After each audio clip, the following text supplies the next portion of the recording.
Kejaksaan Agung melalui tim penyidik Jaksa Agung Muda Bidang Tindak Pidana Khusus (Jampitsus) telah melakukan penggeledahan dan penangkapan terhadap 3 orang oknum hakim pada Pengadilan Negeri Surabaya berinisial ED, HH, dan M di Surabaya. Penangkapan dilakukan karena diduga yang bersangkutan melakukan tindak pidana korupsi berupa suap dan atau gratifikasi terkait penanganan perkara tindak pidana umum di Pengadilan Negeri Surabaya atas nama terdakwa Ronald Tanur. Setelah mendapatkan kepastian dilakukan penahanan oleh Kejaksaan Agung, maka secara administrasi hakim tersebut akan diberhentikan sementara dari jabatannya oleh Presiden atas usul Mahkamah Agung, dan apabila di kemudian hari dinyatakan terbukti bersalah melakukan tindak pidana dengan putusan yang berkekuatan hukum tetap, maka ketiga hakim tersebut akan diusulkan pemberhentian tidak dengan hormat kepada Hakim nonaktif Pengadilan Negeri Surabaya Itong Isnaini Hidayat dituntut 7 tahun penjara oleh Jaksa Komisi Pemberantasan Korupsi dalam kasus suap penanganan perkara. Terdakwa Itong juga harus membayar uang denda 300 juta rupiah. Jaksa KPK menilai Itong terbukti menerima suap dalam perkara pembubaran PT Soyugiri Primedika. Selaku penegak hukum, perbuatan Itong dinilai merusak kepercayaan masyarakat terhadap lembaga peradilan. Terdakwa Itong dituntut pidana penjara 7 tahun dan membayar denda 300 juta rupiah, subsidiar 6 bulan kurungan.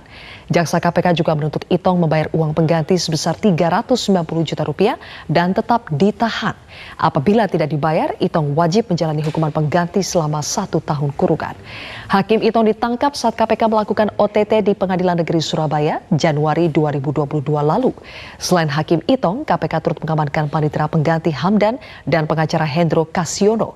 KPK juga menemukan barang bukti suap senilai 450 Dari surat juta. keputusan yang beredar ini diketahui institusi Polri telah mencopot Ibda Muhammad Idris dan Aibda Amiruddin dari jabatannya sebagai Kapolsek Baito dan Kanitreskrim Polsek Baito. Assalamualaikum warahmatullahi wabarakatuh. Shalom, Om Swastiastu, Namo Buddhaya, salam kebajikan, Rahayu. Rahayu. Selamat berjumpa kembali dengan LSM Pols Kesra, Forum Orientasi Studi Kebijakan Sragen.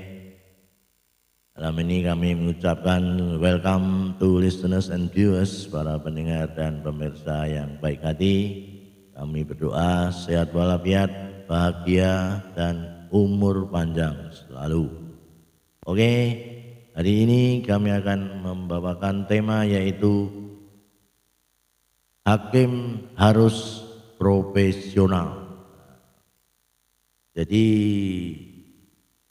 tolak ukur hakim yang profesional itu nanti akan selalu berhati-hati dalam memutuskan suatu perkara, tidak asal-asalan dan tidak dipengaruhi oleh aspek uang atau korupsi atau suap dan sebagainya. Maka hakim harus jujur dan adil. Hakim yang saya maksud yang profesional itu hakim adalah jujur, adil, dan dipercaya rakyat, dan dalam memutus perkara tidak dipengaruhi money oriented dan bersih, tidak terlibat dalam suap. Biasanya faktor-faktor yang menyebabkan mafia hukum itu biasanya ada 3 hal, yaitu 1, duit, money, 2, penguasa, 3, viral justice. No viral, no justice ini yang menghambat proses hukum sehingga keadilan tidak terwujud nyata. Jadi dalam hal ini hakim profesional harus hakim yang bijak. Bijak artinya mempunyai pengetahuan, mempunyai pengalaman, dan bisa memutuskan perkara.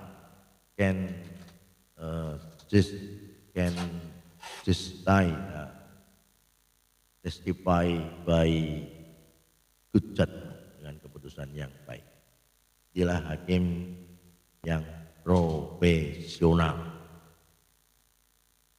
Jadi ciri-ciri hakim profesional itu satu, misalkan tidak dipengaruhi oleh produk-produk legislatif maupun produk judikat eksekutif ya. Jadi menghargai asas praduga tak bersalah dan memberi perlindungan kepada terdakwa secara hukum dan demi keadilan, bisa mengatasi menyelesaikan masalah secara hukum material hal perkara, dan ex officio itu mewujudkan keadilan secara komprehensif. Itulah hakim yang profesional. Ada dalam Undang-Undang Nomor 48 Tahun 2009, baik buruknya penegak hukum tergantung manusia pelaksana, in causu para hakim. Nah, ini baik buruknya penegak hukum tergantung manusia pelaksana, in causu para hakim. Artinya hakim itu sebagai tolak ukur baik buruknya penegak hukum tergantung pada dalam kasus para hakim menyelesaikannya ini. Maka dalam Undang-Undang Nomor 48 Tahun 2009 hakim berperan penting. Hakim selalu menjunjung keadilan, kebenaran, dan bisa mandiri. Nah, dalam hal ini kita mengharapkan nanti dalam sidang 25 November hal kasus Supriyani guru honorer, nah, mudah-mudahan keputusan hakim siapa saja yang memutus saat sidang itu di Pengadilan Negeri Mandelo terputus secara baik, jujur, adil, dan sesuai asas-asas keadilan.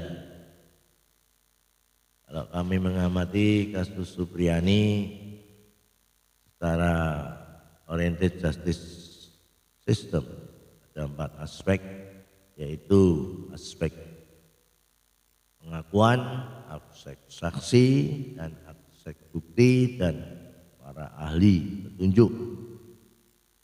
Dan sebelum melangkah ke persidangan, sebetulnya sudah ada restoratif justice, usaha damai, tapi tendensinya akhirnya menjurus kepada duit, uang, yaitu 50 juta, akhirnya menimbulkan hal-hal yang tidak diinginkan. Maka terjadilah pencopotan sanitary scheme dan Kapolsek Baito dicopot dan ditambah kasih bidum kejaksaan yang dicopot, mungkin dianggap melanggar kode etik. Nah, itulah, maka dalam keputusan hakim nanti harus jujur dan adil dan sesuai dengan hukum yang ada dan dalam fakta persidangan yang ada, dan bersih dalam memutuskan perkara, tidak dipengaruhi apapun. Maka kalau kami melihat secara oriented justice system bahwa saksi, misalkan saksi yang didatangkan 3 anak menurut saksi ahli, siapa itu saksi ahli psikologi forensik yang namanya Indragiri ya, Reza Indragiri, itu ada 3 perbedaan. Ada 1 melihat waktu dalam kejadian itu jam 8.30, ada yang menyatakan jam 10, ada yang menyatakan tidak tahu. Nah, dalam saksi itu anak sudah tidak berkesesuaian. Yang kedua, masalah saksi itu tidak ada saksi satupun.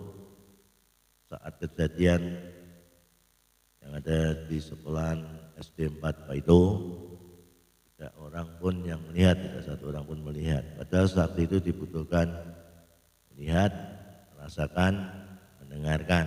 Di situ tidak ada saksi pun. Jadi secara saksi tidak ada. Kemudian secara pengakuan, Ibu Supriani tidak pernah mengakui bahwa dia melakukan diduga memukul dengan sapu. Dalam BAP kita acara pemeriksaan, Ibu Supriani tidak melakukan, tidak merasa melakukan, tidak mengakui.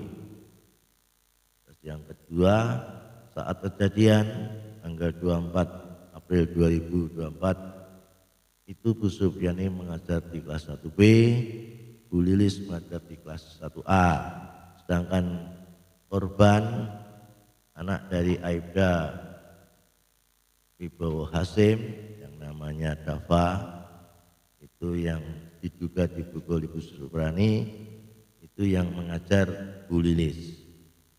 Ibu Supriani tidak mengajar, jadi ya sudah tidak berkesesuaian lagi. Jadi saksi ahli anak menurut ahli pidana oleh Bareskrim mantan Kusno Dwiaji, Bapak Kusno Dwiaji, anak itu saksi gugur, tidak bisa menjadi saksi yang sebenarnya karena anak hanya sebagai keterangan. Nah, ini dari bentuk saksi tidak ada, dalam pengakuan tidak ada, dan dalam saksi bukti forensik maupun scientific crime investigation, Ibu Supriani yang diduga memukul dengan sapu dari dokter forensik yang namanya Raja Alfat dari Rumah Sakit Bayangkara Kendari menyatakan bahwa luka tersebut bukan karena sapu, bukan karena sapu yang dituduhkan sama Ibu Supriani. Jadi itu bisa juga karena jatuh di sawah dari kesaksian orang tua yang sebelumnya dalam proses Bapak itu pernah jatuh di sawah. Jadi dari bukti forensik juga tidak ada yang kuat, maka itu dianggap tidak valid. Maka tuduhan pada Ibu Supriani tidak valid. Dan yang berikutnya dalam pasal 183 bahwa hakim bisa memutuskan suatu perkara bila punya dua alat bukti yang sah secara forensik dan scientific crime investigation. Ini tidak ada. Maka tiga hal hakim memutuskan itu tidak bisa. Berarti itu, dan para ahli sudah mengatakan banyak kejanggalan dalam fakta persidangan kasus Supriani yang diduga memukul dengan sapu. Jadi itu bukti saksian dan pengakuan dan para ahli tidak ada. Maka saya anggap Ibu Supriani itu jujur, adil dan tidak melakukan tindak pidana. Jadi fakta yang di pengadilan, dan saya menganggap itu bisa juga bentuk rekayasa dan palsuan saksi. Demikian sekretar kami, maka jadilah hakim yang jujur dan adil. Hakim harus profesional. Terima kasih atas perhatiannya para pemirsa yang baik hati. Kami ucapkan thank you very much. Thank you for your watching. See you. Wassalamualaikum warahmatullahi wabarakatuh.